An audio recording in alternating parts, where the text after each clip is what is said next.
Minsan, ang pinakamapanganib na tao sa kwarto ay ang isa na akala ng lahat ay tahimik lamang. Ang amoy ng kanyang pabango ang unang nagpaparamdam sa akin na may mali. Ito ay isang Thursday ng Oktubre at alas 6 pa lamang ng hapon. Naghuhugas pa ako ng pinggan nang dumating si Esteban mula sa opisina. Mas maaga kaysa dati, walang pasabi, ang kurbata niya ay bahagyang nakaluwag. Normal na tanawin yon.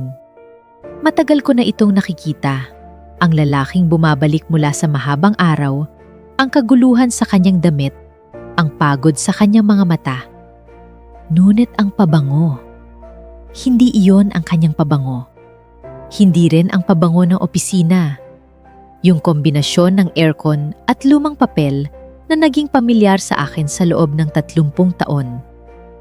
Ito ay isang pabangong malamis, mabango at hindi ko kilala. At lalong hindi ito para sa lalaki. Hindi ako nagsalita. Nagpatuloy ako sa paghuhugas ng pinggan. Ako si Corazon Reyes Delgado. 61 taon na ako. 30 taon na kaming kasal ni Esteban at sa lahat ng mga taon na yun, natuto na akong basahin ang mga bagay na hindi sinasabi. Ang mga pahiwatig sa pagitan ng mga salita, ang mga katotohanan na nakatago sa mga simpleng galaw.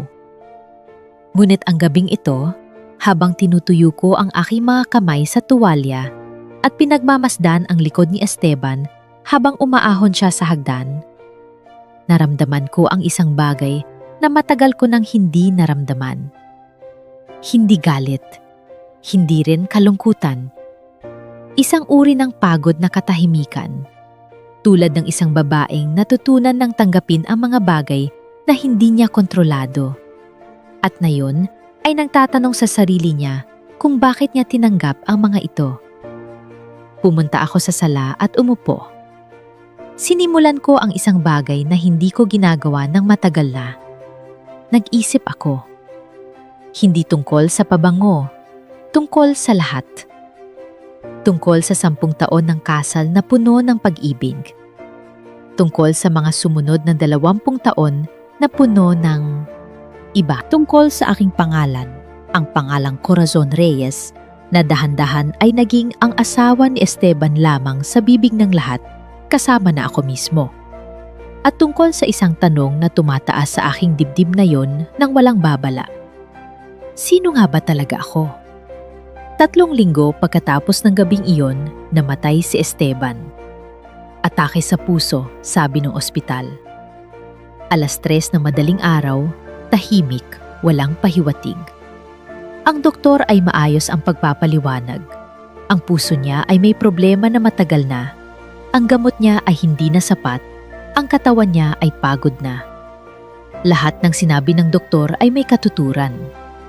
Ngunit habang nakatayo ako sa tabi ng kanyang kama sa ospital, humihawak sa kanyang malamig ng kamay, yon ang sandaling naalala ko ang pabango.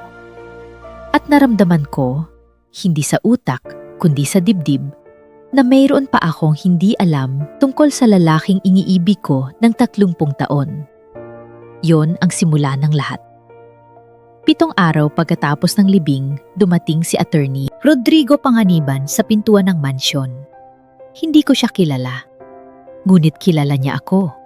Ang kanyang mga mata ay nagpapakita ng isang uri ng pagkilala na hindi mula sa isang estranyo. Senyora Cora, sabi niya, ako po ay abogado ng inyong asawa, hindi ng pamilya Delgado. Personal na abogado ni Esteban. At mayroon siyang ipinagawa sa akin na ihatid sa inyo. Sa araw na ito lamang, 7 araw pagkatapos ng kanyang pagpanaw. Pinasok ko siya sa sala, ngunit hindi ko inabisuhan ang pamilya. Si Jerome, ang panganay na anak ni Esteban sa kanyang unang asawa, na ngayon ay 38 taon na at abala sa pagpaplano ng succession ng Delgado Holdings, ay nasa opisina pa. Si Doña Herminia, ang biyenan ko, ay nasa kanyang silid. Umupo kami sa sala. Ibinigay niya sa akin ang isang sobre. Sa loob ay isang sulat kamay ni Esteban. Ang kanyang sulat kamay na kilala ko ng mas maigi kaysa sa aking sarili. ang malalalim na titik, ang paggamit ng parenthesis sa mga salitang nais niyang bigyang diin. Pinasa ko ito ng isang beses. Pagkatapos ay ibinaba ko ito sa aking tuhod at tumingin sa kisame. Hindi pumatak ang aking mga luha. Hindi dahil wala akong nararamdaman, kundi dahil ang naramdaman ko ay masyadong malaki para sa mga luha. Tulad ng pagtingin sa dagat at hindi makapagsalita. Ang sulat ay nagsimula sa 3 salita lamang. Patawarin mo ako. At nagpatuloy ito sa loob ng 10 pahina. Ang sulat ni Esteban ay naghayag ng mga katotohanang hindi ko inaasahan. Hindi tungkol sa pabango, kahit binanggit niya ito ng maayos at mapagkumbabang paraan, at hindi ako ang unang nagsabi ng pangalan ng babae. Binanggit ko ito sapagkat hindi mo nararapat na malaman ito mula sa iba, sabi niya. Tapos na yon. Tapos na yon nang matagal na. Ngunit alam ko na may utang ako sa iyo na hindi ko mababayaran sa natitirang buhay ko. Ang mas mabigat na bahagi ay ang susunod.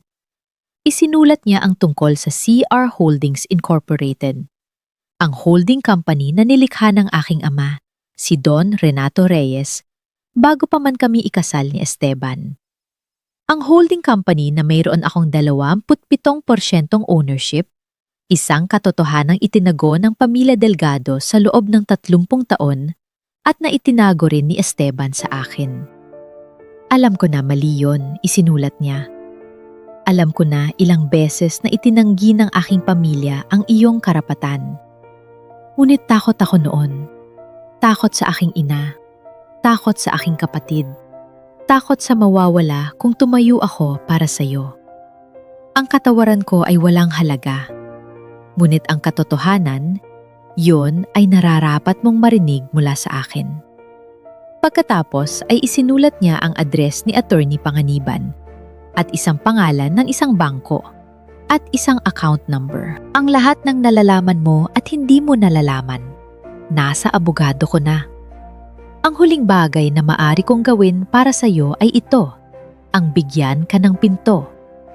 Ikaw na ang magdesisyon kung bubuksan mo ito o hindi. Tiniklop ko ang sulat.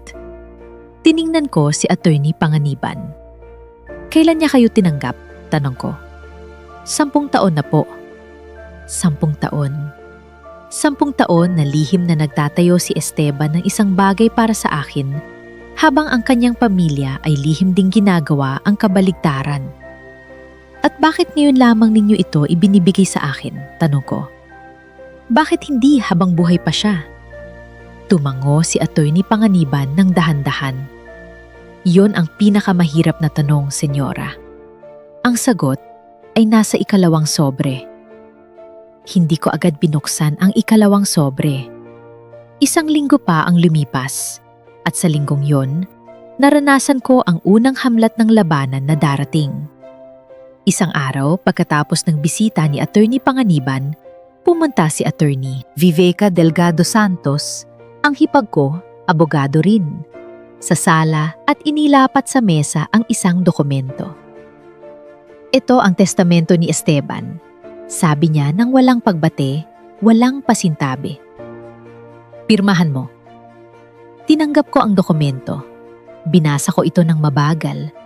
Kahit alam ko na gustong lumabas ni Viveca na agad, na gustong mapirma niya ito bago pa ako mag-isip. Ang testamento ay malinaw. Ang mansyon, ang shares ng Delgado Holdings na formal na nakapangalan kay Esteban, ang mga investment accounts, lahat ay napupunta kay Jerome. Ako, 1 linya lamang. Ang asawa ay bibigyan ng naaangkop na suporta ayon sa desisyon ng pamilya. Naaangkop na suporta ayon sa desisyon ng pamilya. Kailangan ko pong pag-aralan ito, sabi ko.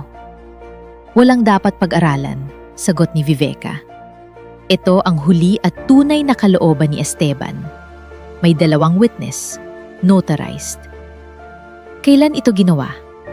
2 taon na ang nakakaraan. Nagkatinginan kami. Sa kanyang mga mata ay nakita ko ang katiyakan. Ang katiyakan ng isang taong naniniwala na ang kalaro niya ay hindi kailanman matututo ng laro. Hayaan mo akong pag-aralan ito, Vivica, sabi ko muli. At ngunit sa pagkakataong ito, may kakaibang tembre ang aking boses. Hindi pakiusap, kundi pahayag. Pag-aralan ko, at pagkatapos ay sasabihan kita ng aking desisyon. Lumabas siya ng maingat, ngunit hindi bago ko mapansin ang bahagyang pagkagulat sa kanyang muka. Nang maisara ang pintuan, binuksan ko ang ikalawang sobre. Sa loob ay isang USB drive at isang maikli pero malinaw na sulat kamay ni Esteban. Ang USB ay naglalaman ng recordings, lahat ng pulong ng pamilya sa nakalipas na 3 taon na nai-record ng aking sariling security system na hindi nila alam. Kasama na ang pulong kung saan napag-usapan ang bagong testamento. Kasama ang talakayan kung saan pinagplano ng aking pamilya kung paano maaalis ang iyong pangalan sa lahat ng dokumento bago pa man ako mamatay. At kasama ang isang recording na hindi ko inaasahang makuha, na kailangan mong marinig at kailangan mong ipasa sa tamang tao.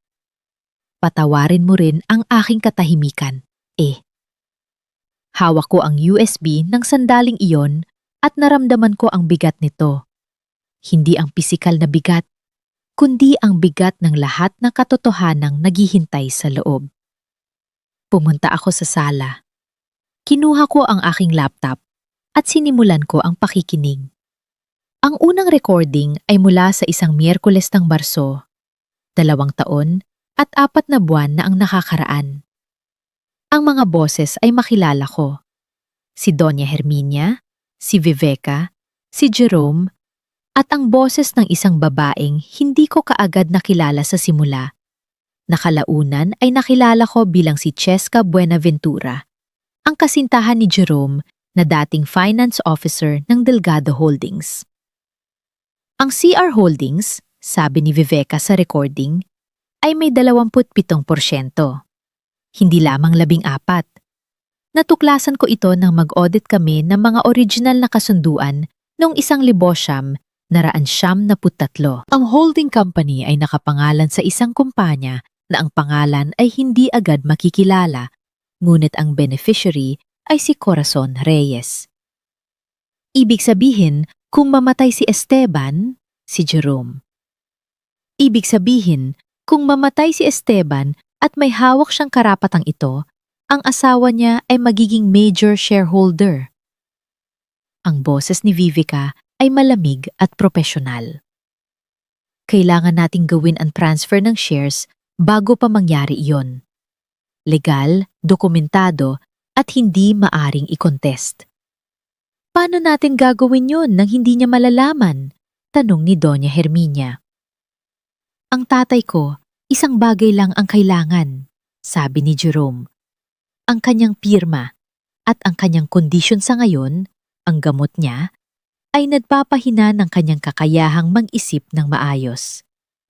Ang abogado natin ay nagsabi na, pinindot ko ang pause, na natiling nakaupo ako ng ilang minuto. Ang mga gamot ni Esteban. Ang cardiologist niya ay nagbigay sa kanya ng bagong beta blockers noong nakaraang taon. At alam namin na mag-asawa na epekto nito ay paminsan-minsang kalituhan, kahirapan sa konsentrasyon. Binalaan kami ng doktor. Isinulat namin ito sa journal na pinagsalihan namin sa ospital. Ginamit nila iyon. Pinindot ko ang play muli. Nang matapos ang unang recording, pumunta ako sa ikalawa. Isang recording mula sa isang araw ng Hunyo ng nakaraang taon. Isang buwan bago namatay si Esteban. At doon ko narinig ang pinakamahalaga. Hindi ito tungkol sa shares, hindi tungkol sa testamento. Ito ay isang pag-uusap sa pagitan ni Cheska at ng isang lalaking hindi ko kilala. Ang boses ay mababa, parang maingat na nagsasalita para hindi marinig. Ang supplement, ilalagay mo sa kanyang vitamin set. Hindi makikita sa regular na blood test.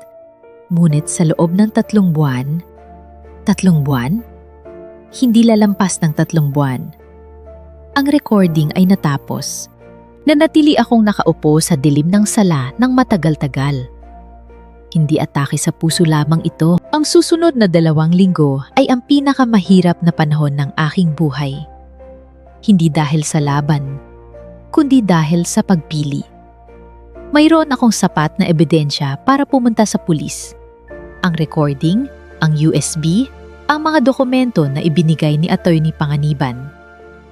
Maari ko itong gawin bukas na umaga. Maari ko ring huwag gawin. Maari ko itong tanggapin bilang isang biyuda, magsimula ng bagong buhay at hayaang ang pamilya Delgado ay mamuhay sa kanilang mga kasalanan. Ngunit isang bagay ang pumigil sa akin na pumili ng madali. Si Mang Peping, ang driver ng pamilya sa loob ng 30 taon, ang isang taong lagi ko na iniisip bilang simpleng bahagi ng bahay tulad ng mga kasangkapan, ay dumating sa aking pintuan isang gabi at sinabi sa akin ang isang bagay na hindi ko inaasahan. "Senyora," sabi niya, ang kanyang boses ay pabulong. "Mayroon po akong alam na dapat ninyong malaman. Hindi lamang si Esteban ang nagtago ng sikreto sa inyo. Mayroon din kayong sikreto na itinago sa inyo tungkol sa inyong sariling ama." Tiningnan ko siya. "Ano?" Si Don Renato, bago siya namatay, pumunta siya sa akin. Ibinigay niya sa akin ang isang sobre. Sinabi niya, "Peping, kapag panahon na, kapag alam mong kailangan na ito ng aking anak, ibigay mo sa kanya." 10 taon na itong nakatago sa aking bahay, senyora. Ngayon ay alam ko ng panahon na. Ibinigay niya sa akin ang sobre. Sa loob ay isang simpleng sulat ng aking ama, si Don Renato Reyes, na pumanaw 10 taon na ang nakakaraan, at isang maliit na susi.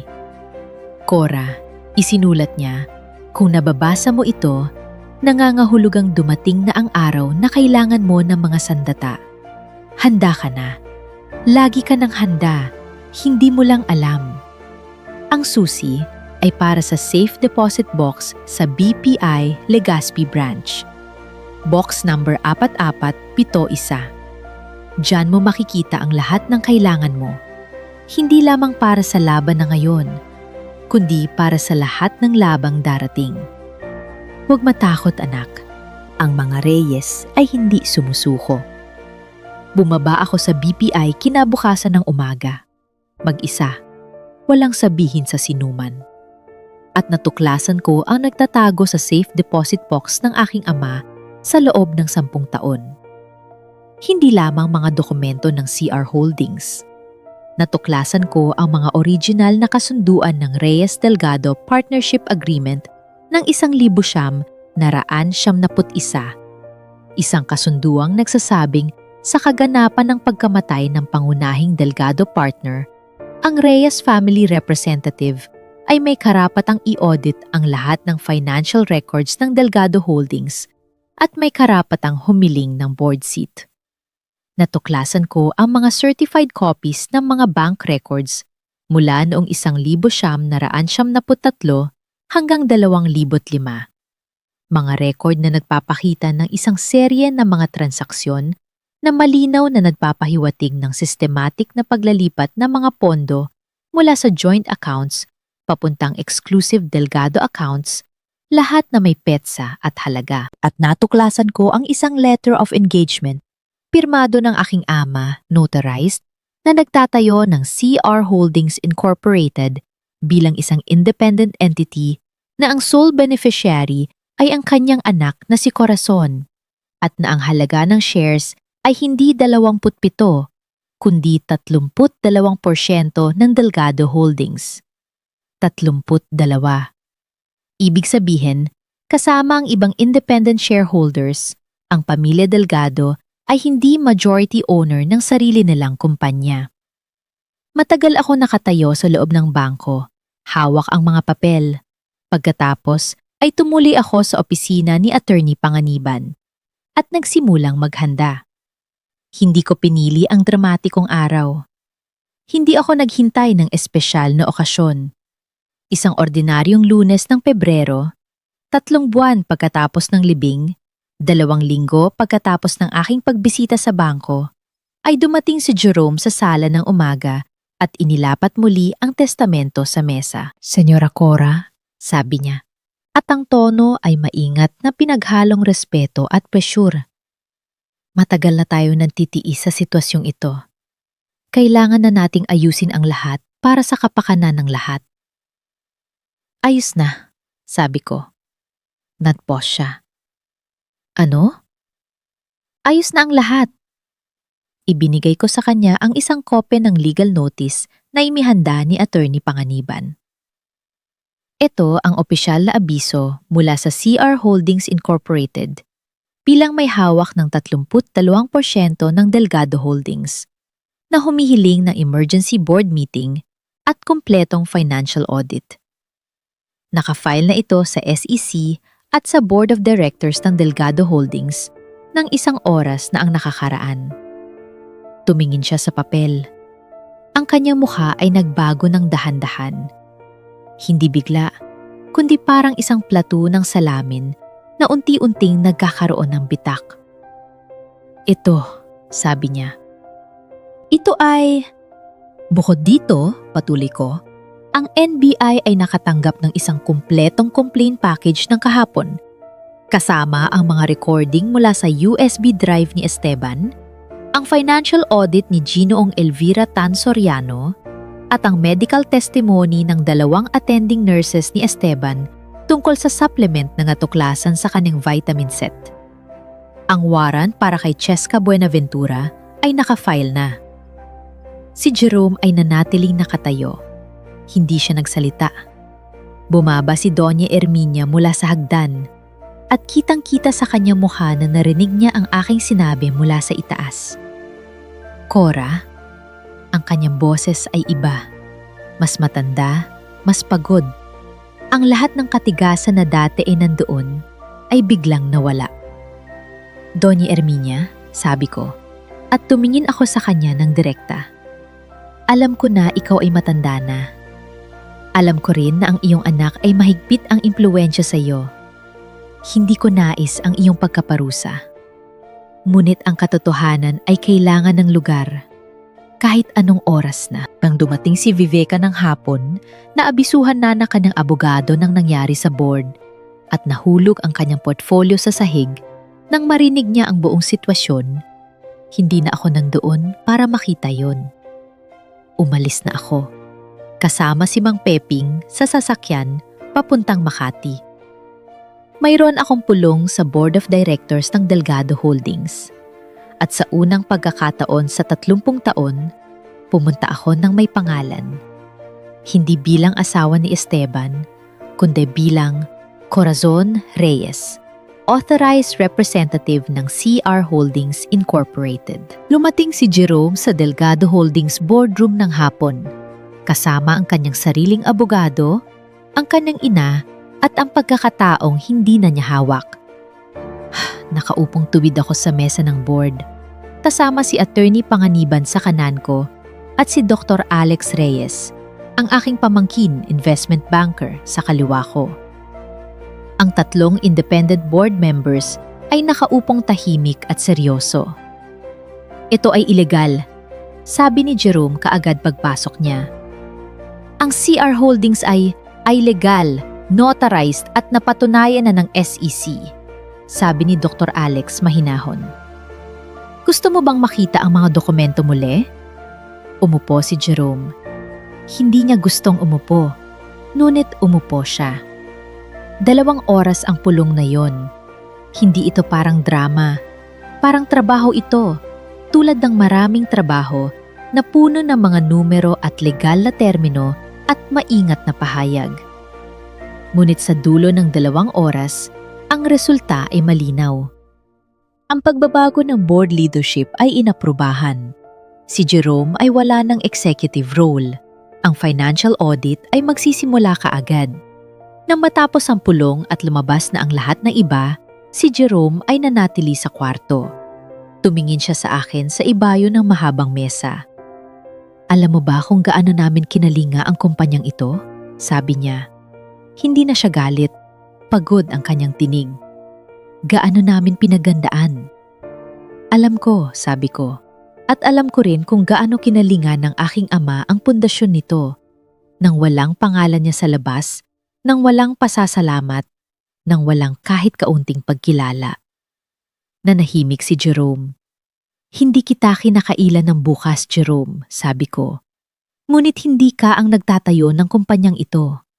Ang pundasyon nito ay isang kasunduan sa pagitan ng dalawang pamilya at ang isang kalahati ng kasunduang iyon ay ako. Handa ka bang magtrabaho sa loob ng istrukturang yon? Handa kang sumunod sa proseso?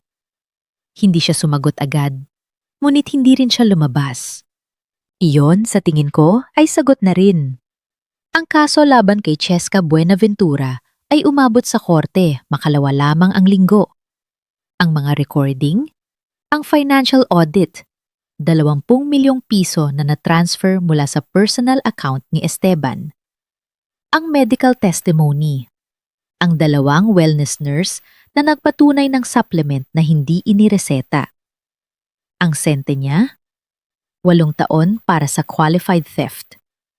Ang NBI ay nagpatuloy sa investigasyon ng supplement case. Isang hiwalay na kaso, mas mabigat, na magtatagal pa ng maraming buwan bago matapos. Si Viveka ay na-disbar matapos mapatunayan ang kanyang partisipasyon sa paghahanda ng coerced testamento. Si Doña Herminia, 70 taon na at may karamdaman, ay hindi kasama sa kriminal na kaso. Iyon ang aking desisyon. Mayroon akong mga dahilan na hindi ko ipinaliwanag sa sinuman. 1 taon at 8 buwan pagkaraan, Hunyo. Ang hardin ng Delgado Holdings ay ginagamit na yon para sa isang espesyal na okasyon. Hindi isang korporasyon na pulong, kundi isang maliit na selebrasyon para sa mga empleyado ng kumpanya na naglingkod ng higit sa 10 taon. Ako, bilang acting CEO, ay tumayo sa harap ng grupong ito ng mga lalaki at babae, mga tagapuno, mga driver, mga accounting staff, mga janitor, at nagbigay ng maikling talumpati na hindi ko pinagandaan ng matagal. Ang Delgado Holdings ay nagsimula sa isang kasunduan sa pagitan ng 2 pamilya, sabi ko. Ngunit nanatili ito hindi dahil sa mga pamilya iyon. Nanatili ito dahil sa inyong trabaho. Salamat sa inyo. Pagkatapos ng selebrasyon, lumapit sa akin si Feli, isa sa mga accounting staff na naglingkod sa kumpanya sa loob ng 20 taon. Senyora, sabi niya, gusto ko lang pong sabihin, nung araw na pinasok ninyo ang boardroom at narinig namin ang nangyari, marami sa aming mga empleyado ang nagsabi sa isa't isa, siya ka palang naging totoong kumpanya ito. Hindi ko alam kung anong gagawin sa mga salitang yon, kaya ngumiti na lamang ako. 3 taon at 5 buwan pagkaraan, Setyembre ang tanghalan sa Tagaytay, kung saan ako bumibili ng gulay tuwing weekend, ay medyo maingay ngayong umaga. Maliwanag ang araw, malamig ang hangin, at mayroong magtatatlong matanda na nagtatalo tungkol sa presyo ng mais. Habang naghihintay ako sa pila, may pumasok sa aking ulirat ang isang katanungan na matagal ko nang hindi tinatanggap. Masaya na ba ako? Tiningnan ko ang aking mga kamay. Mayroon pa ring mga tatak ng panahon, mayroon pa ring kulubot ng edad. Ngunit ngayon ay walang pinggan na hinuhugasan. Walang pabango ng ibang tao na nagpapaalala ng kawalan. Mayroon lamang ang amoy ng mais at ng malamig na Tagaytay na hangin. Naroon si Dr. Marcelo Andrada sa kabilang linya, isang retired professor ng agricultural economics na nakilala ko sa isang community farming meeting 3 buwan na ang nakakaraan. Siya ay nagtatanong ng isang matatandang magsasaka tungkol sa ulan at lupa. At ang kanyang paraan ng pakikinig, ang buong katawan niya ay nakatuon sa kinakausap, walang distraksyon, walang madaliang sagot, ay isang bagay na pansamantala ay hindi ko mapansin ng hindi napangiti. Nakita niya ako. Ngumiti rin siya. Hindi pa kami sobrang malapit. Ngunit may araw kung saan ang isang ngiti mula sa isang taong tunay na nakikinig ay sapat na. Binayaran ko ang aking gulay. Lumabas ako sa araw. Hindi ito ang buhay na inaasahan ko nang ikasal ako noong 21 taon pa lang ako. Hindi rin ito ang buhay na inaasahan ko na nagsimula ang lahat ng ito. Ngunit ito ay akin. At yon ang una at pinakamahalaga sa lahat.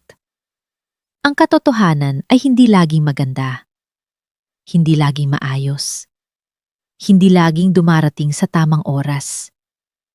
Ngunit laging dumarating. At ang mga taong naghintay sa katotohanan, ng tahimik, ng tiyaga, na hindi bumababa ng sarili nilang dignidad, sila ang mga taong nandoon pa rin nang dumating ito. Huwag gisingin ang isang natutulog na Leona. Hindi siya naghihintay ng pagkakataon. Alam na niya na darating ang pagkakataon sa kanya. Mensahe sa mga manonood. Kung nakarating kayo rito, isa kayo sa mga taong naghahanap ng mga kwentong may katotohanan sa loob nito. Ang kwentong ito ay para sa lahat ng nagtatago ng kanilang sariling pangalan sa loob ng isang relasyon. At minsan, sa loob ng mahabang panahon, ay nakalimot kung sino talaga sila bago dumating ang ibang tao sa kanilang buhay. Isang tanong para sa inyo. Mayroon ba kayong nakilala na katulad ni Cora? Isang babae sa inyong buhay na masyado sa matagal ay invisible? Isang lola? Isang tita? Isang ina? Ibahagi ninyo ang kanilang kwento sa comments, kahit isang pangalan lamang. Dahil minsan, ang simpleng pagbabanggit ng pangalan ng isang tao ay isang uri ng pagkilala na matagal na nilang nararapat. Kung nag-enjoy kayo sa dramang ito, i-like at i-subscribe at i-share sa isang taong sa tingin ninyo ay kailangan marinig ang ganitong uri ng kwento ngayon. Maraming salamat. Wakas.